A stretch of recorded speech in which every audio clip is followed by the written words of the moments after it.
Cerita dimulai ketika atlet angkat besi dari Universitas Olahraga Hanul, Kim Bok-ju, memenangkan medali emas dalam sebuah kompetisi. Dia sangat kuat, menjadi kebanggaan keluarga dan andalan timnya.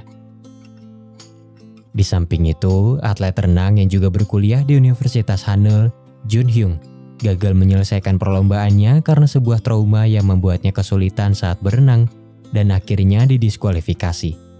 Setelah apa yang terjadi, keduanya melanjutkan hari-hari mereka sebagai mahasiswa sekaligus atlet dan terus berlatih. Suatu hari, Bok-ju dan teman-temannya berjalan di sekitar kampus. Takdir membawanya pada pertemuan tidak terduga dengan Jun Hyung yang tidak fokus saat mengendarai sepeda dan menabraknya. Bok-ju sangat kesal karena sosis kesukaannya terjatuh. Jun Hyung meminta maaf dan dia merasa tidak asing kepadanya, mengira bahwa mereka pernah bertemu. Bok-ju menemukan sapu tangan Renda yang dijatuhkan Jun Hyung setelah dia pergi. Dia memungutnya dan berpikir bahwa laki-laki itu berotak mesum karena seleranya yang aneh. Di satu kesempatan, ayah Bok-ju datang ke gym angkat besi dan membagikan ayam goreng dari restorannya untuk para atlet sebagai bentuk rasa syukur karena Bok-ju memenangkan kompetisi sebelumnya. Dia sedang dalam perjalanan ke rumah sakit untuk memeriksa kesehatan. Ayah Bok-ju sudah tua dan dia menderita penyakit ginjal yang mengharuskannya sering melakukan cuci darah. Di kampus, atlet angkat besi dan pesenam wanita tidak akur, tetapi mereka harus hidup berdampingan di asrama putri. Masalah muncul ketika seseorang menerobos masuk ke asrama putri untuk mencuri pakaian dalam, dan Bok-ju yang menyadari ini segera mengejarnya. Di saat yang sama, Jun Hyung terpaksa mengikuti permintaan temannya Taekwon yang ingin pergi keluar dari asrama.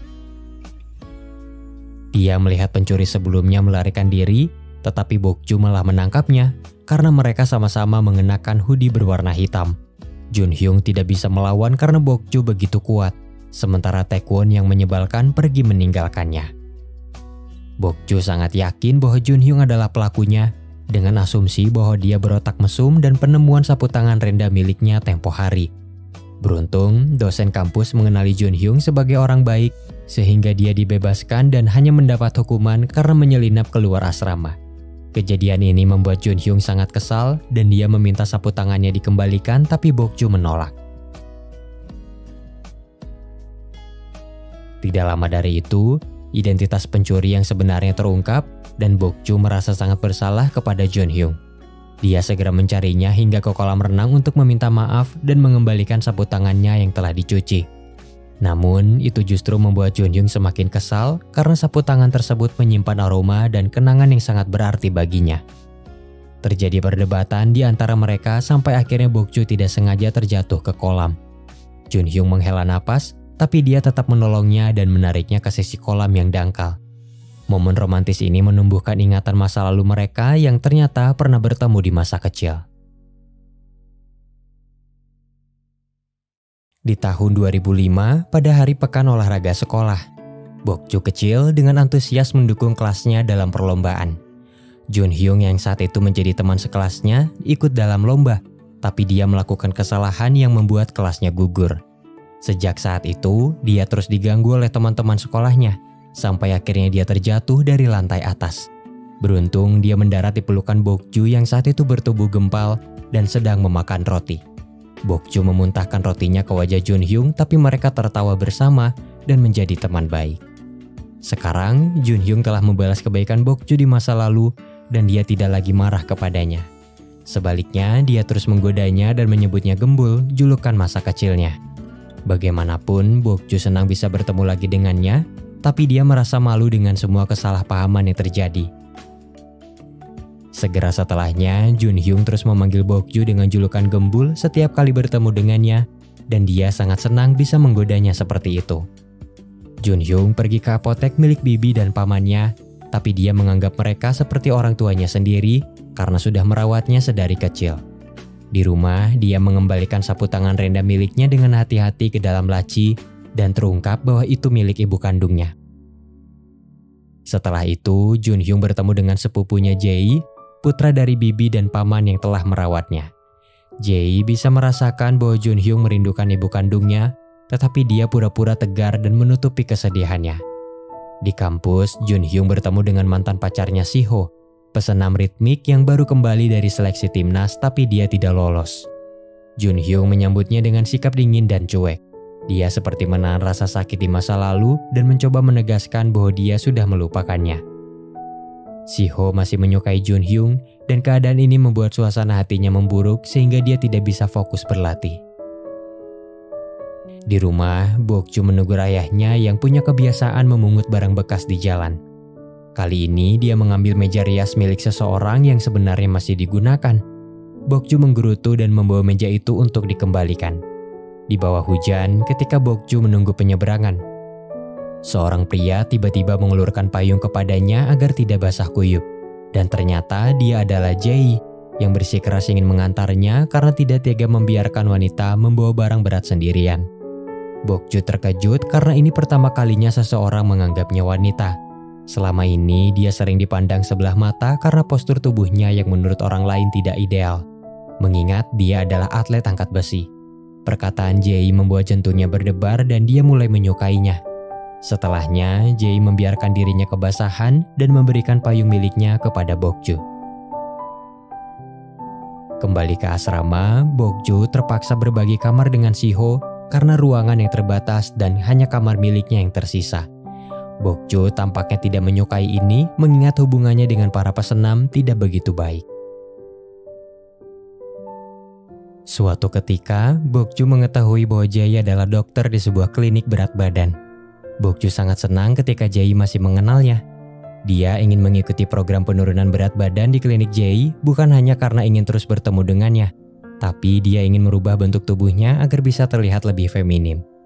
Namun, dia kekurangan uang karena biayanya sangat mahal. Dalam upayanya untuk mencari uang tambahan, Bok-ju mengikuti lomba mendaki gunung yang diadakan universitasnya. Orang pertama yang tiba di puncak akan mendapat hadiah uang tunai dan jumlahnya cukup untuk mengikuti program penurunan berat badan di klinik Jae. Bagaimanapun, Bok-ju berusaha melakukan yang terbaik untuk memenangkan lomba ini, tapi Jun Hyung yang usil terus mengganggunya. Dia terus mengikutinya, menyemangatinya dengan antusias, dan tidak sengaja mendorongnya terlalu keras hingga terjatuh. Jun Hyung meminta maaf dan terus mengikuti Bok-ju sampai ke puncak, yang ternyata sudah dipenuhi peserta lain. Bok-ju sangat kesal karena Jun Hyung mengacaukan segalanya. Dia kalah dalam lomba yang menjadi satu-satunya harapan untuk mendapatkan uang. Sebelum pergi, Bok-ju dengan marah memperingati Jun Hyung bahwa mereka bukan teman, dan tidak seharusnya dia bersikap usil kepadanya. Untuk menghilangkan rasa sedihnya, Bok-ju minum bir bersama dua temannya Nan-hee dan Sun-ok di sebuah kedai. Semuanya berjalan dengan baik sampai akhirnya Nan-hee tidak sengaja memukul pria di belakangnya dan membuatnya marah. Jun Hyung dan Taekwon kebetulan datang ke tempat tersebut dan memperhatikan kejadian ini. Keadaan pun semakin panas ketika pria itu dengan sengaja mendorong Bok-ju dan menghinanya dengan berkata bahwa dia tidak terlihat seperti wanita. Mereka hampir berkelahi, tetapi Sun-ok segera membawa teman-temannya pergi. Sementara itu, Jun Hyung mendengar percakapan pria sebelumnya yang terus menghina postur tubuh Bok-ju dan mulai mengejeknya dengan ucapan vulgar. Jun Hyung kehilangan kendali dan meninju wajah pria itu sebelum pergi. Lalu dia melarikan diri bersama kelompok Bok-ju yang masih ada di area sekitar. Jun Hyung membawa Bok-ju bersembunyi di sebuah toko, sementara yang lain pergi ke arah yang berbeda.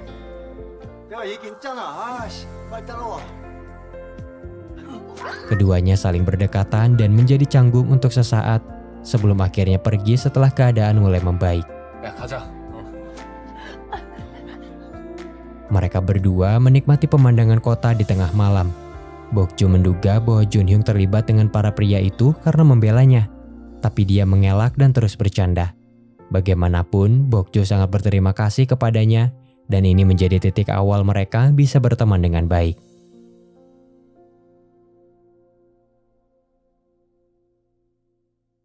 Bok-ju mendapat uang saku tambahan dari ayahnya yang tidak ingin putrinya stres karena terus berlatih sepanjang waktu. Tapi dia menggunakan uang itu untuk mendaftar program penurunan berat badan. Setelah mendaftar dan melakukan pemeriksaan, Jae menyuruhnya untuk mengubah pola makan secara perlahan. Bok-ju sangat senang dan dia berjanji akan mengembalikan payung Jae di pertemuan selanjutnya. Setelah berlatih, Bok-ju segera menghabiskan makan siangnya agar bisa pergi menemui Jae tepat waktu.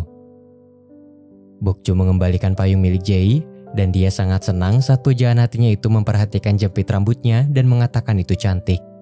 Dia kecewa karena berat badannya belum turun, tapi Jae meyakinkannya bahwa ini masih terlalu dini. Bokju takut dianggap tidak feminim jika dia memberitahu Jae tentang kehidupannya sebagai atlet angkat besi. Jadi dia berbohong dan berkata bahwa dia adalah pemain selo. Jae kemudian menebak itulah sebabnya Bokju terlihat kuat karena sering membawa alat-alat berat seperti selo. Dan dia terus mengobrol dengan penuh semangat membahas tentang musik klasik yang sangat dia sukai. Mendengar hal ini, Bokju pura-pura menyukai musik klasik agar bisa terus mendekatinya. Sebagai kakak sepupu, Jae selalu memperhatikan Junhyung dan dia menyarankannya untuk menemui psikolog agar bisa terbebas dari trauma yang terus mengganggunya saat berlomba. Junhyung menerima sarannya karena tidak mau membuat kakaknya khawatir. Setelah menjalani sesi terapi pertamanya, psikolog mengatakan bahwa dia mengalami banyak tekanan. Junhyung bercerita tentang gejala yang dia alami pada hari pertandingan dan berkata bahwa jantungnya berdebar kencang seolah dunia dibungkam dan tidak bisa mendengar apapun. Sebab itu dia tidak bisa mendengar peluit saat pertandingan dimulai dan akhirnya didiskualifikasi. Setelah banyak mengobrol, psikolog merasa bahwa Junhyung masih menutup diri sehingga dia kesulitan untuk membantunya. Sementara itu, Bokju diam-diam terus menurunkan berat badannya dengan baik. Jae memuji upayanya selama ini dan itu membuatnya sangat senang juga tersipu malu. Namun, kebahagiaan itu tidak bertahan lama ketika dia akhirnya tahu bahwa Jae adalah kakak Junhyung. Saat bertemu Junhyung di klinik berat badan, Bokju mendesaknya untuk bungkam agar Jae tidak mengetahui identitas aslinya sebagai atlet angkat besi. Junhyung menikmati sandiwara ini dan berkata kepada Jae bahwa Bokju adalah teman masa kecilnya. Tentu saja ini menjadi sesuatu yang sangat menarik bagi Junhyung dan dia akhirnya tahu bahwa Bokju menyukai kakaknya. Meski Junhyung setuju untuk merahasiakan ini, Bokju merasa terancam dan terpenjara. Dia tidak bisa berbuat apa-apa kepada Junhyung yang sangat usil dan terpaksa menuruti semua kemauan konyolnya agar dia tetap bungkam.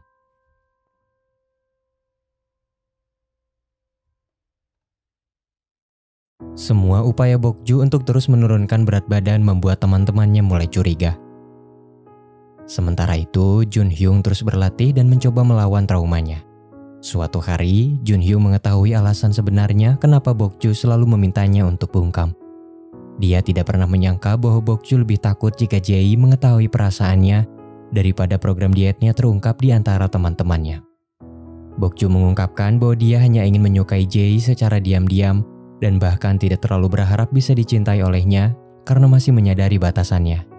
Dia tidak ingin dicap sebagai pembohong jika Junhyung menceritakan kebenarannya kepada sang kakak dan karena itu dia memintanya untuk bungkam. Menyadari betapa tulus dan besarnya rasa cinta Bokju terhadap kakaknya, Junhyung menyiapkan hadiah tidak terduga untuknya. Dia membeli 2 tiket pertunjukan musik klasik untuk diberikan kepada Bokju dan Jae agar mereka bisa bertemu dan menyaksikannya bersama-sama. Pertemuan mereka semakin romantis ketika Jae mengantar Bokju pulang dan dia sangat menikmati perjalanan tersebut. Setelah kejadian ini, Bokju tampaknya mulai menerima Junhyung sebagai teman. Hubungan mereka memang jauh dari kata romantis, tapi itu justru membuat mereka terlihat sangat akrab. Junhyung bahkan tidak segan menggunakan tubuh Bokju untuk melindunginya dari cipratan air di jalanan. Junhyung mengeringkan rambut Bokju sebagai bentuk permintaan maaf, tapi dia malah tersipu malu saat melihat wajahnya dari dekat. Sambil menggigil kedinginan, Bokju bercerita banyak hal kepada Junhyung tentang menjadi atlet angkat besi dan bagaimana tangannya penuh dengan kapalan. Dia juga membalas perbuatan Junhyung dengan sengaja bersin di depan wajahnya, berharap flu-nya akan menular. Masalah muncul ketika Bokju dipercaya oleh pelatihnya untuk mengikuti sebuah kompetisi yang mengharuskannya menaikkan kelas berat badan. Dia tidak bisa menolak karena semua orang menaruh harapan padanya dan itu membuatnya sangat gelisah. Selain menyulitkan dan penuh perjuangan untuk menyiapkannya, dia juga harus meninggalkan program penurunan berat badannya dan mungkin akan jarang menemui Jae. Sementara itu, Junhyung mengikuti lomba skala kecil untuk berlatih melawan kecemasannya. Namun, dia malah terkena flu dan teman-temannya mulai khawatir. Shiho yang menyadari ini bersikap lebih peduli dan perhatian kepadanya, tapi sayang Junhyung tetap tidak mau menerimanya lagi.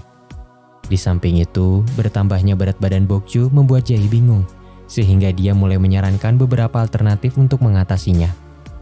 Bokju tidak bisa menurunkan berat badannya lagi, tapi dia masih ingin bertemu dengan Jae dan terus menemuinya di klinik.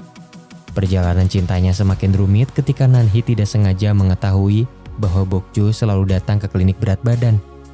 Bokju tidak punya pilihan selain menceritakan semuanya kepada Nanhee yang memahami perasaannya dan mendukungnya.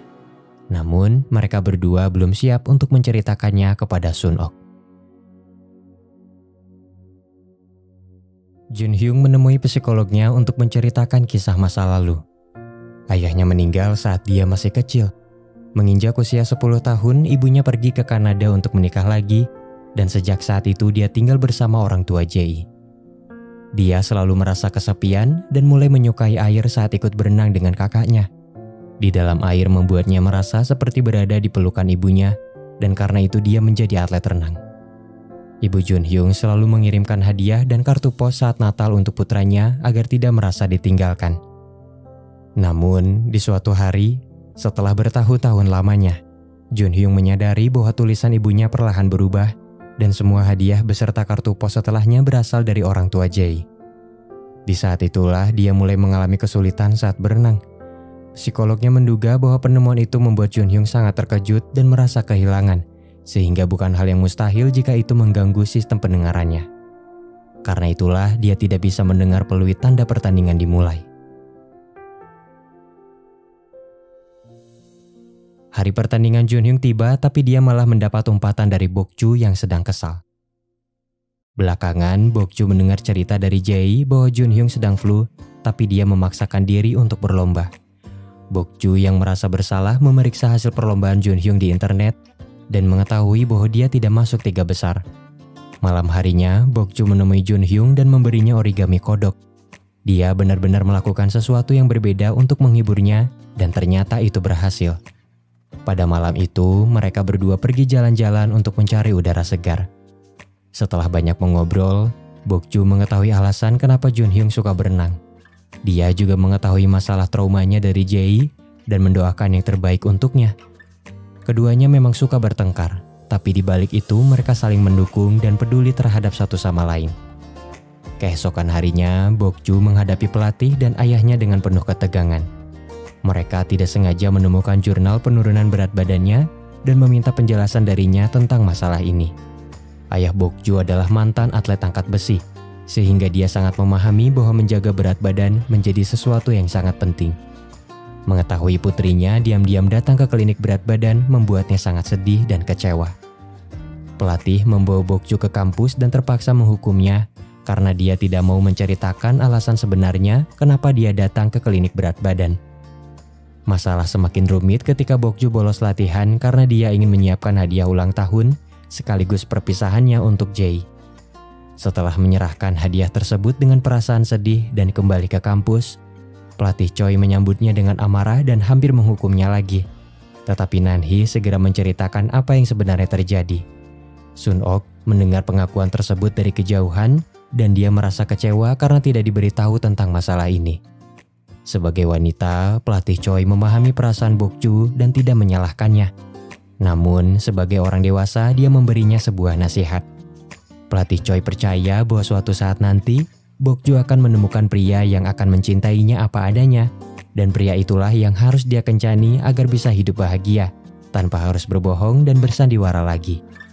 Jun-hyung tidak sengaja melihat Bokju menangis di pelukan pelatihnya, dan menyadari bahwa dia sedang patah hati karena masalah cinta.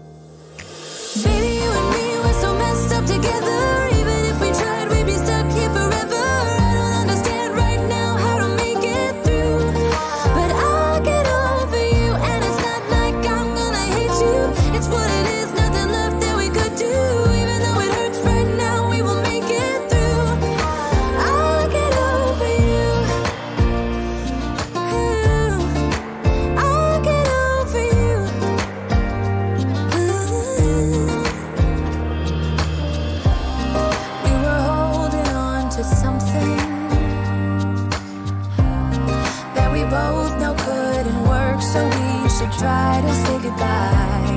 You know we had our problems, so So now we have to try to move on. Baby, you and me, we're so messed up together. Even if we tried, we'd be stuck here forever. I don't understand right now how to make it through, but I'll get over you. And it's not like I'm gonna hate you. It's what it is, nothing left that we could do. Even though it hurts right now, we will make it through. I'll get over you. I'll get over you. Oh, I'll get over you.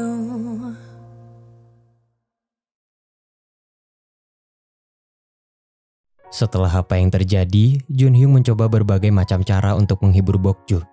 Sementara itu, paman Bokju menasihati kakaknya, berkata bahwa sudah sewajarnya Bokju merasa jatuh cinta dan ingin terlihat lebih feminim dengan menurunkan berat badannya. Dia kehilangan ibunya sejak kecil dan tidak punya kesempatan untuk belajar berdandan seperti wanita pada umumnya. Perkataan itu membuat ayah Bokju tersadar bahwa selama ini dia terlalu keras pada putrinya. Bokju sebagai anak yang berbakti memberanikan diri untuk menghadapi ayahnya dan meminta maaf karena telah membohonginya. Mereka berdamai dan ayah Bokju cukup manis untuk memberi hadiah lipstik kepada putrinya agar dia bisa berdandan. Di samping itu, terungkap bahwa orang yang mengungkapkan jurnal Bokju kepada pelatihnya adalah Siho. Dia sangat cemburu dan kesal melihat Bokju begitu dekat dengan mantan kekasihnya. Dia masih sangat mencintai Junhyung dan mengupayakan segala cara untuk kembali bersamanya, tapi selalu ditolak. Melihat kejadian ini, Junhyung semakin tidak menyukai Siho dan dia merasa bersalah kepada Bokju. Dalam kilas balik, Siho mendapat tekanan dari pelatihnya karena kemampuannya terus menurun dari hari ke hari. Sementara uji coba tim nasional akan segera datang. Dia memutuskan Junhyung karena ingin fokus pada latihannya dan tidak menyadari bahwa pada hari itu Junhyung juga sedang kesulitan. Dia didiskualifikasi dari pertandingan dan merasa sangat putus asa. Siho melampiaskan kekesalannya kepada Bokju di asrama dan mengakui perbuatannya. Bokju yang marah menuntut permintaan maaf, tapi Siho tidak mau mendengarnya dan terus menuduhnya sebagai perusak hubungan orang. Bokju tidak habis pikir dengan jalan pikiran Siho, jadi dia pergi meninggalkannya sendirian di kamar. Siho bertindak sejauh ini karena masalah emosional yang cukup serius. Karir senamnya tak kunjung membaik, sementara keluarga menaruh harapan besar kepadanya. Bahkan mereka sampai rela menjual rumah untuk mendukung biaya senamnya yang sangat mahal. Di samping itu, hubungannya dengan Junhyung semakin berantakan. Namun, alih-alih introspeksi diri, dia justru mencari orang ketiga untuk disalahkan dan Bokju menjadi sasaran yang tepat untuknya. Siho bertindak impulsif. Dia menggeledah barang-barang Bokju dan menggunakan jurnalnya untuk balas dendam.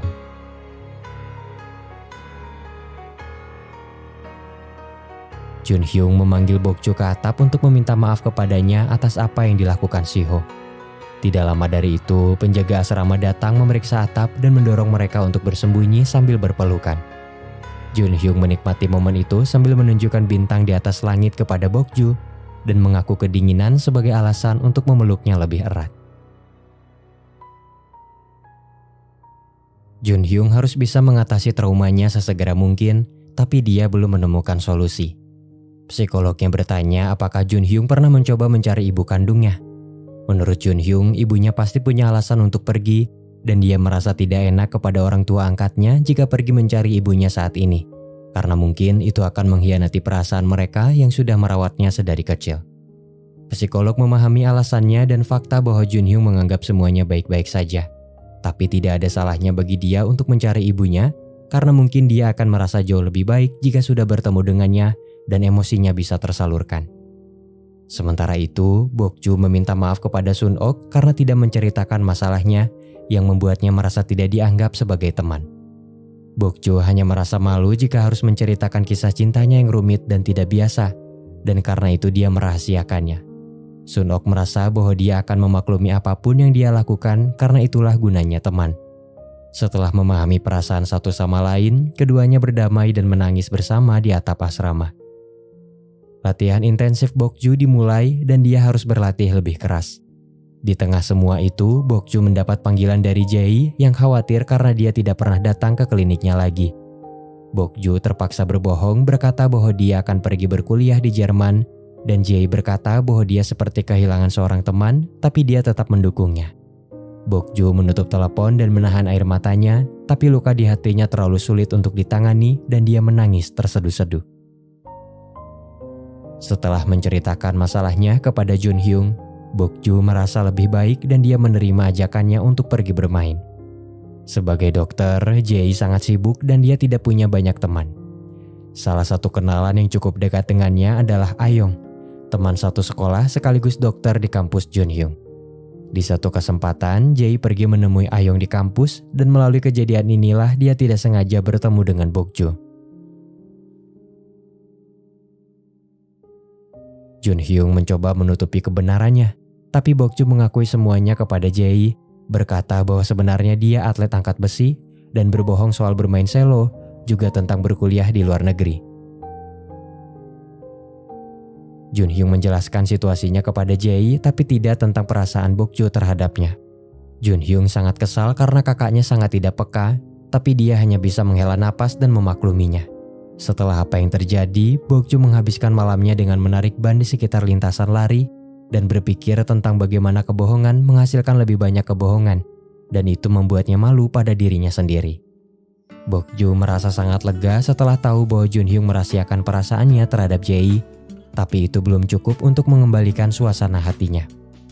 Junhyung membawanya ke arcade dan minum bersama pada malam hari, sampai akhirnya dia mabuk setelah banyak mencurahkan isi hatinya. Bokju terus mengoceh dan menyalahkan Junhyung atas kekacauan yang terjadi, sampai akhirnya dia tertidur di pangkuannya. Karena terlalu tinggi dan berat untuk digendong, Junhyung membawa Bokju menggunakan troli supermarket dan mengantarnya pulang. Perjuangan Junhyung tidak berhenti sampai di situ karena sesampainya di rumah, dia diinterogasi oleh ayah Bokju yang sangat galak dan protektif. Beruntung dia bisa pulang dengan selamat karena kebaikan paman Bokju yang berhati lembut. Suatu ketika, Bokju tidak sengaja bertemu dengan Jae dan Dr. Ayong dan cemburu melihat kedekatan mereka. Bokju mungkin tidak menyadarinya, tapi Junhyung selalu berusaha menghiburnya saat merasa sedih. Kali ini dia membawa Bokju ke pantai untuk menyegarkan pikirannya. Junhyung bertanya kenapa Bokju tidak bangga menjadi atlet angkat besi wanita, berpikir bahwa tidak ada yang salah dengan itu. Bokju mengatakan tentu saja dia bangga, tapi meskipun atlet angkat besi wanita mengesankan, mereka tidak cantik saat mengangkat beban. Pembuluh darah mereka akan menonjol, wajah memerah, dan dagu yang berlipat. Semua itu tidak bisa mereka tunjukkan pada laki-laki yang mereka sukai. Junhyung menyebut itu omong kosong dan mengatakan bahwa dia hanya perlu menemukan pria yang mencintainya apa adanya. Junhyung menceritakan kisah masa lalu bahwa saat masih SD, dia sering meninggalkan coklat di meja Bokju sebagai ucapan terima kasih karena dia telah menolongnya. Kemudian dia bercerita bahwa Jae adalah sepupunya dan orang tuanya saat ini adalah bibi dan pamannya. Dia juga mengatakan bahwa ibunya menikah lagi dan pindah ke luar negeri. Sejak saat itulah Junhyung tiba-tiba pindah dari sekolah dan tidak pernah bertemu lagi dengan Bokju. Setelah banyak berlatih, tiba saatnya bagi Bokju untuk menghadapi kompetisinya. Dia tidak pernah menyangka bahwa Jae akan datang dan itu membuatnya sangat gugup sekaligus malu. Meski Bokju berhasil memenangkan kompetisinya, dia merasa sangat sedih dan Junhyung langsung tahu kenapa itu bisa terjadi. Junhyung menyeret kakaknya dan memarahinya karena dia sangat tidak peka. Jae merasa kedatangannya bukan masalah besar karena dia hanya mendukungnya. Namun, Junhyung tahu bahwa Bokju sangat tidak percaya diri dengan penampilannya saat mengangkat beban, dan itu sesuatu yang tidak ingin dia tunjukkan pada pujaan hatinya. Dia sangat marah saat terpaksa menjelaskan bahwa laki-laki yang disukai Bokju adalah Jae. Setelah apa yang terjadi, Jae meminta maaf kepada Bokju dan berharap dia tidak menyakiti perasaannya. Bokju mengambil semua tanggung jawab atas perasaannya, mengatakan bahwa Jae sama sekali tidak bersalah karena dialah yang menyukainya sedari awal. Setelah berpisah, Bokju menemui Junhyung dan memarahinya karena telah memberitahu Jae mengenai perasaannya dan membuatnya merasa bersalah karena tidak bisa menerima cintanya. Junhyung menjelaskan bahwa dia hanya ingin membantunya, tetapi Bokju masih berpikir dia melakukan ini untuk kesenangan sendiri. Junhyung dengan kesal menjelaskan bahwa meskipun dia suka bercanda, apa yang dia lakukan untuknya selama ini bukanlah lelucon. Sebagai sesama atlet, Junhyung kecewa kepada Bokju yang murung pada hari kemenangannya hanya karena seorang pria. Junhyung bertanya kepada Bokju siapa yang akan mencintainya jika dia malu pada dirinya sendiri dan berjalan pergi dengan marah.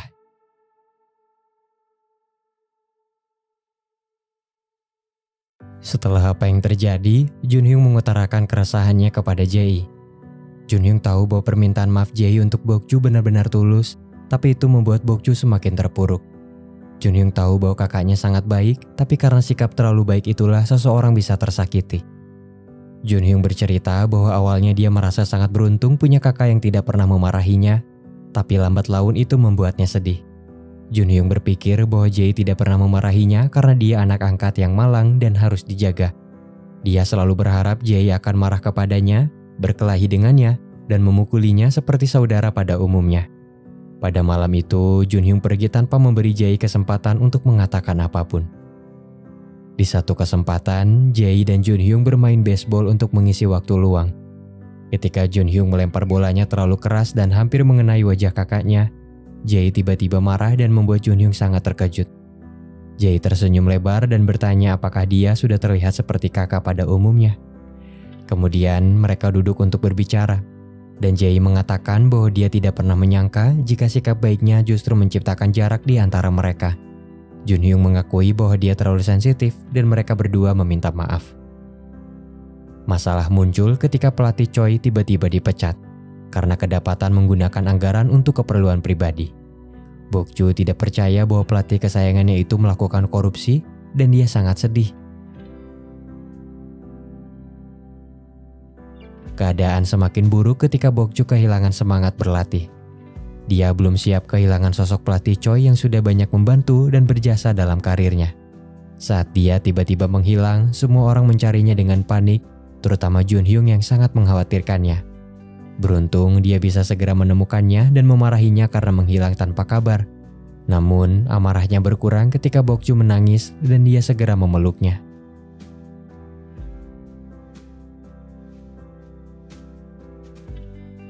Bokju mengaku pada ayahnya bahwa dia ingin berhenti menjadi atlet angkat besi. Dia sudah menyukai cabang olahraga itu dari kecil. Dia menyukai bau logam pada barbel, aroma bubuk kapur di gimnasium, dan semua hal yang berkaitan dengan angkat besi. Namun sekarang dia tidak menyukainya lagi. Sebagai mantan atlet, ayah Bokju memahami perasaan putrinya karena dia juga pernah kehilangan motivasi. Di samping itu, Junhyung tidak bisa berhenti memikirkan Bokju, dan ini menjadi bukti bahwa dia mulai menumbuhkan perasaan kepadanya. Setelah berkonsultasi dengan kepala tim angkat besi di kampus, ayah Bokju memberi kesempatan pada putrinya untuk cuti agar dia bisa merenungkan kembali keinginannya. Nanhee dan Sun-ok terkejut dengan keputusan Bokju untuk cuti. Begitu juga dengan Junhyung, tapi dia tetap mendukungnya dan bersedia untuk tetap berada di sisinya. Bokju mencari kegiatan baru untuk mengisi waktu liburnya. Dia belajar di perpustakaan, bermain musik, dan mencari pekerjaan paruh waktu. Belakangan, Junhyung mengetahui tempat kerja Bokju, dan dia sangat tidak senang saat melihatnya dekat dengan pria lain yang membuatnya merasa terancam. Sampai akhirnya dia mendatangi Bokju di tempat kerjanya dan mengakui perasaannya dengan berkata bahwa dia bukan sekadar teman baginya. Junhyung melangkah maju, memegang wajah Bokju, dan menciumnya. I know you're strong. Need to get yourself together. Things still get better if you just believe it. Yeah, it's getting cold, waves are crashing in. When the streams are getting strong, just hold on to me. Yeah, I'm your lighthouse, I'm the sun against your dark clouds. I will always be your guide.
clouds, I will always be your guiding light. Bokju yang terkejut menyebutnya gila, dan Junhyung menjelaskan bahwa dia menyukainya. Sepanjang sisa hari itu, Bokju hanya bisa diam memikirkan apa yang terjadi. Dia sendiri menyukai Junhyung, berpikir dia cukup tampan, dan selalu mengandalkannya belakangan hari ini, tapi dia hanya menganggapnya teman laki-laki. Tanpa gentar, Junhyung mengatakan bahwa dia bisa memulainya sekarang. Dia juga meminta waktu kepada Bokju untuk membuktikan apakah dia bisa menjadi pacar yang baik untuknya. Saat mereka berpisah, Bokju tidak sengaja menjatuhkan dompetnya dan Junhyung memungutnya. Setelah menggeram karena menemukan foto Jae di dompet itu, Junhyung melihat daftar keinginan Bokju untuk mengisi masa cutinya dan ini menjadi informasi yang sangat sempurna. Setelah kembali ke asrama, pikiran Bokju terus dialihkan oleh pengakuan Junhyung dan ciuman pertamanya yang membuat pipinya merah sampai teman-temannya mengira dia terkena demam. Semua mahasiswa di kampus mendapat jatah libur selama 3 hari. Junhyung menggunakan kesempatan ini untuk menghabiskan waktunya bersama Bokju dan dia mengajaknya ke taman hiburan. Bokju pura-pura tidak tertarik, tapi sebenarnya dia sangat ingin pergi ke sana dan pernah menulisnya di daftar keinginannya. Mereka sepakat untuk pergi, tapi perjalanan romantis itu terganggu karena kehadiran teman-teman yang lain. Bokju mungkin tidak keberatan, tapi Junhyung sangat kesal dan hanya bisa menghela napas.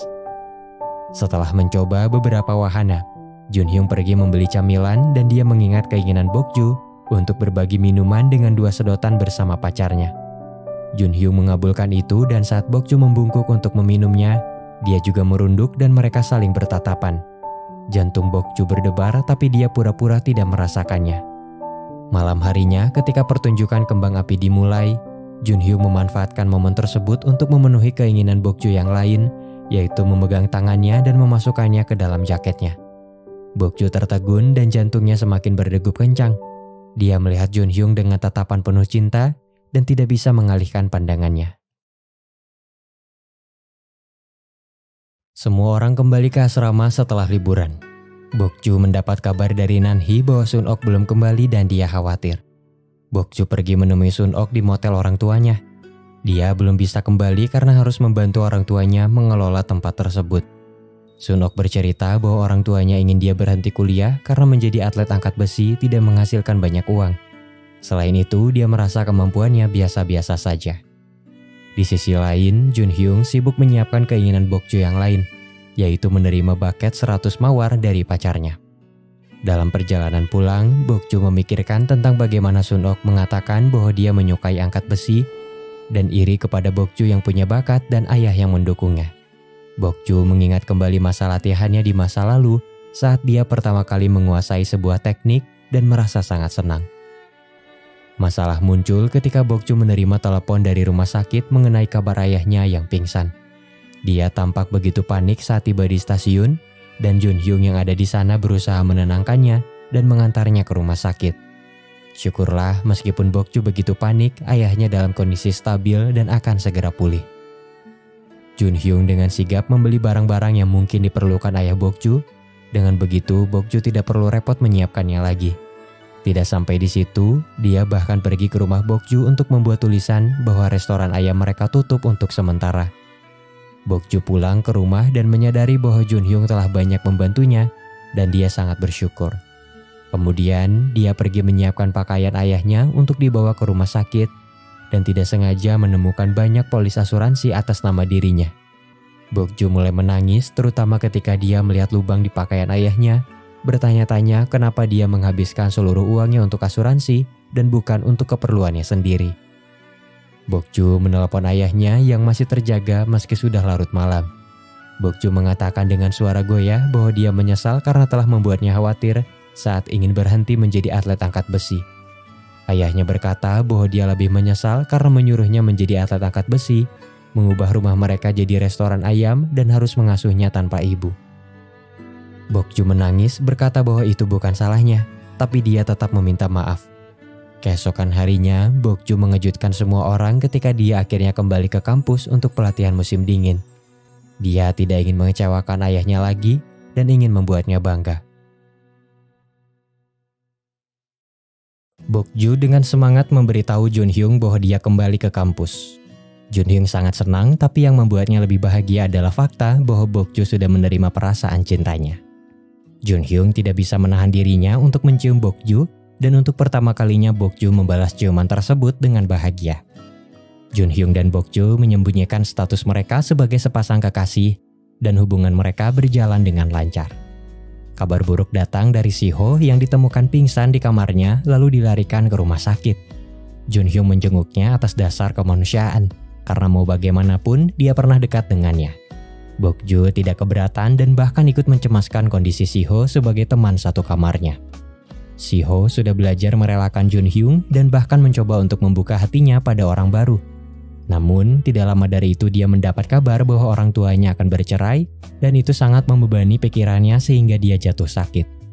Jun Hyung merasa bersalah karena tidak menyadari panggilan Si-ho sesaat sebelum dia pingsan, jadi dia menemuinya di rumah sakit untuk meminta maaf. Si-ho bisa saja mati jika Bok-ju tidak segera menemukannya, dan tragedi ini memberinya sebuah pelajaran. Fakta bahwa dia masih diberi kesempatan untuk hidup membuatnya merasa jauh lebih baik, dan sekarang dia bisa berpikir jernih. Si-ho meminta maaf atas perbuatannya di masa lalu kepada Jun Hyung. Dia juga mendukung hubungannya dengan Bok-ju, dan mereka sepakat untuk berteman baik di masa yang akan datang. Ketika Bok-ju menjenguk Si-ho di rumah sakit, dia cemburu melihat bagaimana Jun Hyung begitu perhatian pada mantan kekasihnya. Jun Hyung tidak mengerti kenapa Bok-ju marah dan menghindarinya, tapi dia terus mencari tahu apa penyebabnya. Sementara itu, tim angkat besi mengetahui bahwa pelatih baru mereka tidak punya pengalaman dan hanya mendapatkan pekerjaan itu karena dia berteman baik dengan dekan universitas. Para siswa tidak terima dan mereka mulai resah sampai akhirnya terungkap bahwa pelatih Choi menggunakan anggaran tim untuk membantu salah satu atlet besi yang sedang kesulitan. Karena pelatih Choi menggunakan anggaran tim untuk kebaikan dan bukan demi kepentingannya sendiri, semua orang menyusun rencana untuk melakukan aksi mogok makan agar pelatih mereka tidak diberhentikan. Dalam prosesnya, Sun-ok mengikuti kata hatinya untuk kembali ke kampus dan dia bergabung dengan aksi unjuk rasa bersama teman-temannya. Bok-ju masih mengabaikan pacarnya, tapi Jun Hyung dengan penuh perhatian meminjamkan jaketnya kepada Bok-ju agar dia bisa melanjutkan aksinya tanpa kedinginan. Kepala tim angkat besi berperan penting dalam upaya membela pelatih Choi dan perjuangannya membuahkan hasil ketika dekan memberi putusan bahwa pelatih Choi akan dipekerjakan lagi tapi dengan pemotongan gaji untuk membayar kembali uang yang diambil. Pelatih Choi mengucapkan beberapa kata terima kasih kepada semua orang yang menyambut kedatangannya di kedai ayam Bok-ju. Sementara itu, Jun Hyung sangat gelisah karena Bok-ju terus menolak panggilannya.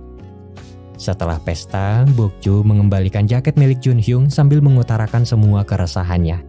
Jun Hyung sangat senang setelah menyadari bahwa Bok-ju menghindarinya karena cemburu dan terus menggodanya. Bok-ju yang malu-malu bersikap seolah dia masih kesal, tapi sebenarnya dia sangat bahagia bisa berdamai lagi dengan kekasihnya.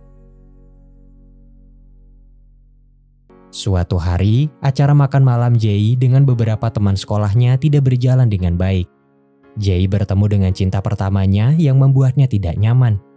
Dr. Ayong menyadari bahwa Jae masih terpaku kepada wanita itu, sehingga dia belum bisa berkencan dengan wanita lain. Setelah sekian lama memendam perasaannya, Ayong mengungkapkan bahwa dia menyukai Jae, tapi sekarang dia sudah lelah menyukainya sendirian dan ingin menyerah. Segera setelahnya, Jae terus memikirkan perkataan Ayong dan menyadari bahwa selama 10 tahun wanita itu selalu ada di sisinya, tapi dia terus menyia-nyiakannya. Jae mengajaknya berkencan, tapi Ayong menolak karena merasa bahwa dia hanya mengasihaninya. Ayong tahu bahwa perasaan seseorang tidak akan berubah begitu saja, sehingga dia bisa dengan mudah menyadari bahwa setiap usaha Jae untuk mendekatinya saat ini tidak akan membuatnya jatuh cinta kepadanya. Sementara itu, Bok-ju terus merahasiakan hubungannya dengan Jun Hyung. Keduanya sangat romantis, tapi di hadapan banyak orang seperti tidak terjadi apa-apa di antara mereka. Hingga suatu ketika, Jun Hyung dijebak dan dipaksa temannya ikut kencan buta di sebuah kafe. Jun Hyung menolak, tapi tidak bisa menjelaskan bahwa dia sudah punya pacar dan hanya bisa pasrah mengikuti pertemuan tersebut. Bok-ju yang tidak sengaja mengetahui kabar kencan buta ini merasa sangat kesal dan marah, seakan siap untuk menghancurkan tatanan dunia. Dia menyeret teman-temannya ke kafe dan mengamati tingkah laku Jun Hyung dengan tatapan sinis seperti ingin membunuhnya.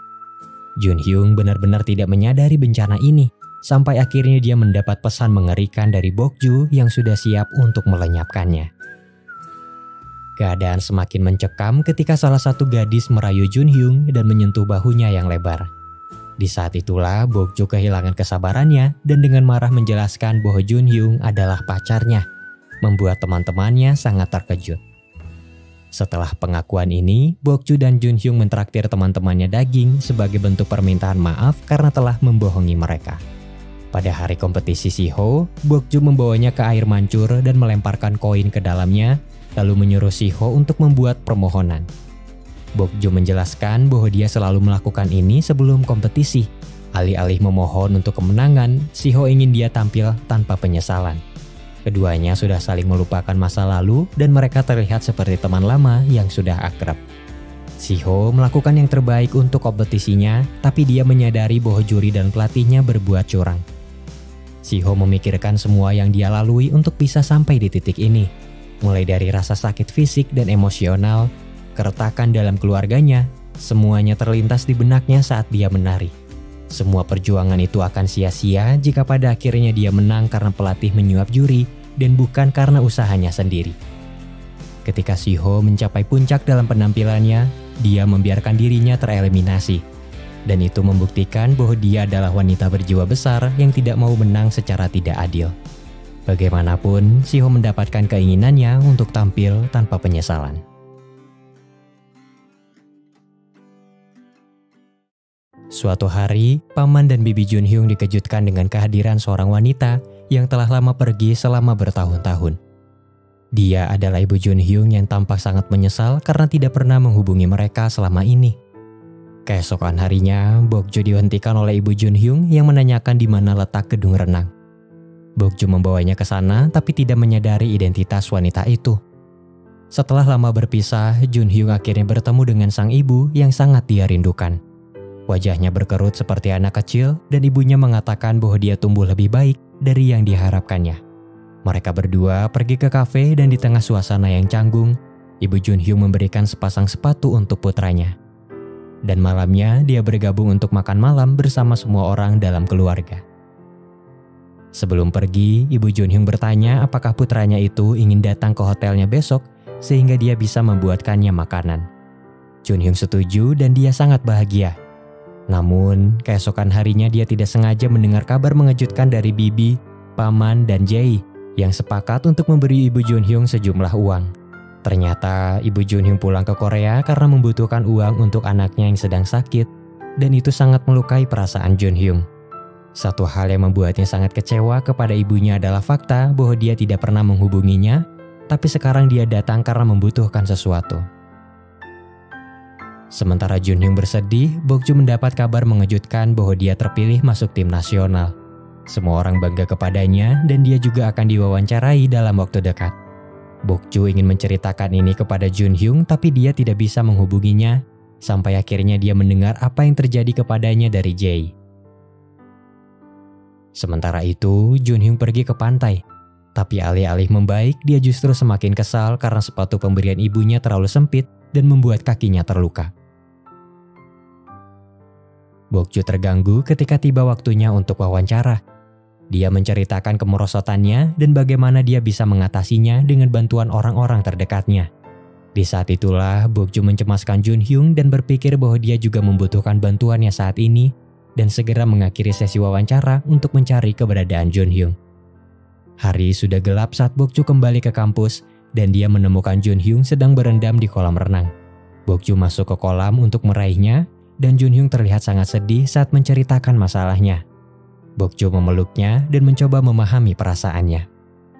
Pada malam itu, Bokju berbagi pendapat dengan Jun Hyung, berkata bahwa semua anak adalah kesayangan orang tuanya.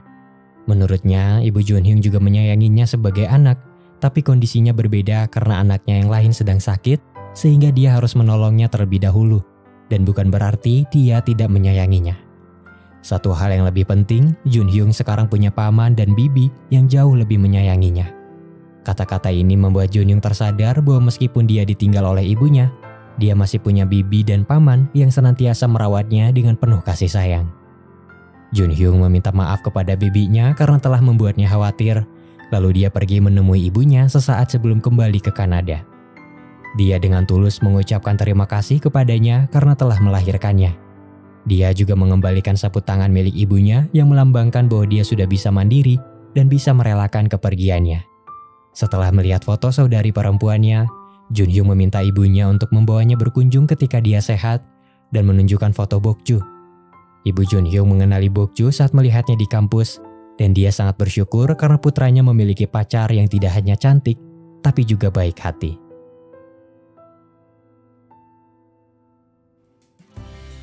Junhyung sangat senang mendengar Bokju terpilih masuk tim nasional meski itu artinya mereka akan berpisah. Dia sangat bangga kepadanya dan berjanji akan menyusulnya. Junhyung berkata bahwa dia akan mengikuti kompetisi di mana pemenang pertandingan akan dipilih menjadi bagian dari tim nasional. Bokju sangat gembira sehingga dia mendorongnya untuk giat berlatih dan menyuapnya dengan ciuman. Namun sayang, Junhyung tidak bisa mewujudkan keinginan itu karena dia hanya bisa menempati posisi kedua dalam kompetisinya. Meski begitu, dia sudah mengalami banyak kemajuan, terutama masalah traumanya yang sudah teratasi sejak dia bertemu dengan ibunya dan merelakan kepergiannya. Junhyung harus menerima keadaan bahwa kekasihnya akan pergi untuk sementara. Selama periode itu, dia tidak sengaja mengetahui kabar bahwa ayah Bokju sakit dan akan dioperasi. Dia setuju untuk menyembunyikan kabar ini dari Bokju agar dia bisa tetap fokus untuk latihan dan turnamennya di Tiongkok yang akan segera datang. Sementara itu, Taekwon, Nanhee, dan Sunok tampaknya menjadi teman baik dan mereka selalu pergi bersama-sama. Junhyung mulai menjaga jarak dari Bokju untuk menjaga rahasia ayahnya. Namun, Bokju terlalu overthinking dan selalu beranggapan bahwa dia selingkuh. Upaya Junhyung untuk menjaga rahasia ini tidak main-main. Dia bahkan rela dibenci oleh Bokju demi kebaikannya. Namun, pada akhirnya Bokju tahu bahwa ayahnya akan dioperasi tepat pada hari turnamennya yang sangat penting. Dia sangat sedih tapi berjanji akan melakukan yang terbaik untuk turnamennya. Dia juga meminta maaf kepada Junhyung karena sudah salah paham kepadanya. Di sisi lain, setelah menghindari Jae yang terus mengejarnya, Ayong menyerah dan sepertinya dia mulai menyukainya lagi. Perasaan Jae terhadapnya tampaknya mulai tumbuh. Dia dengan tulus mengutarakan isi hatinya kepadanya dan mereka akhirnya berkencan. Bokju menempati janjinya untuk fokus pada latihan, sementara Junhyung terus menyemangatinya dari jauh. Sampai akhirnya hari kompetisi tiba, Bokju berusaha melakukan yang terbaik dan semua orang menyaksikan pertandingannya dari siaran langsung. Saat Bokju mengangkat tangannya dengan penuh kemenangan, ayahnya yang terbaring lemah pasca operasi membuka mata dan tersenyum dengan bangga. Bandara dipenuhi reporter saat tim angkat besi kembali ke Korea. Tapi Bokju mengamati kerumunan untuk mencari Junhyung dan memeluknya dengan bahagia.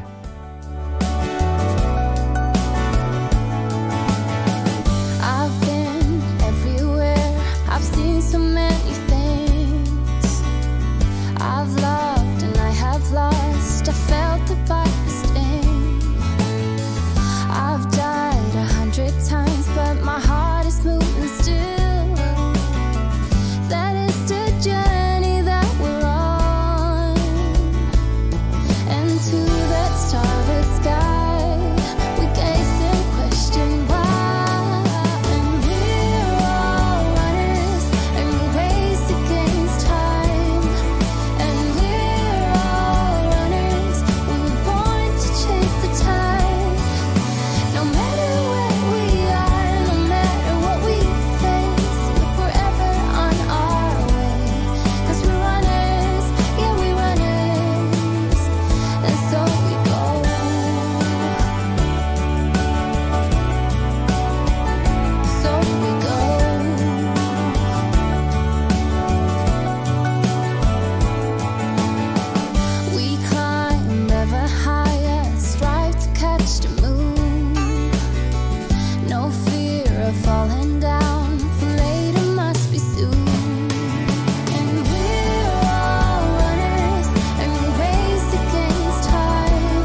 2 tahun kemudian, Junhyung akhirnya menjadi bagian dari tim nasional dan dia sudah menyelesaikan studinya di universitas. Bokju, Sunok, dan Nanhee merayakan kelulusan mereka bersama para senior, begitu juga dengan Junhyung bersama tim renangnya. Setelah upacara wisuda, Bokju dan Junhyung secara resmi memperkenalkan keluarga mereka satu sama lain dan tampaknya semua orang sudah mengetahui hubungan mereka.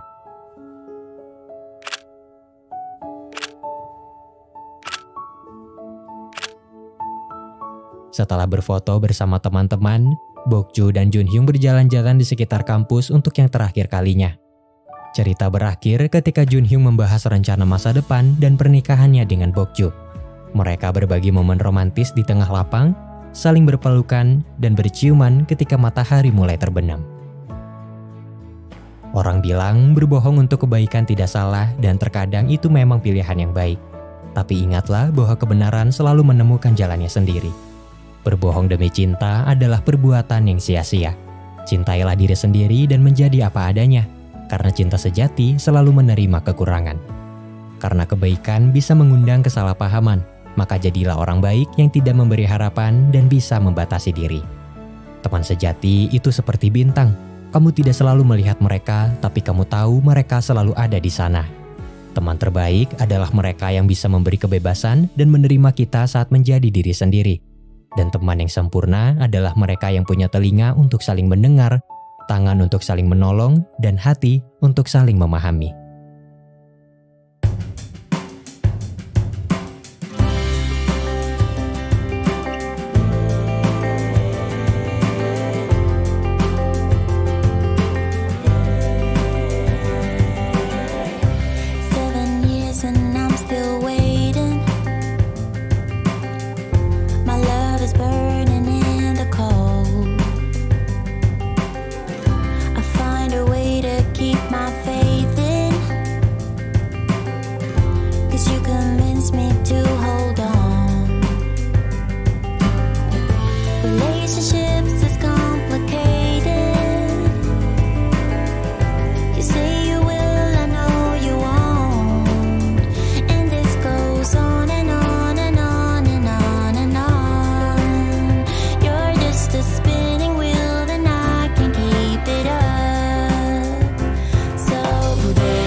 Close.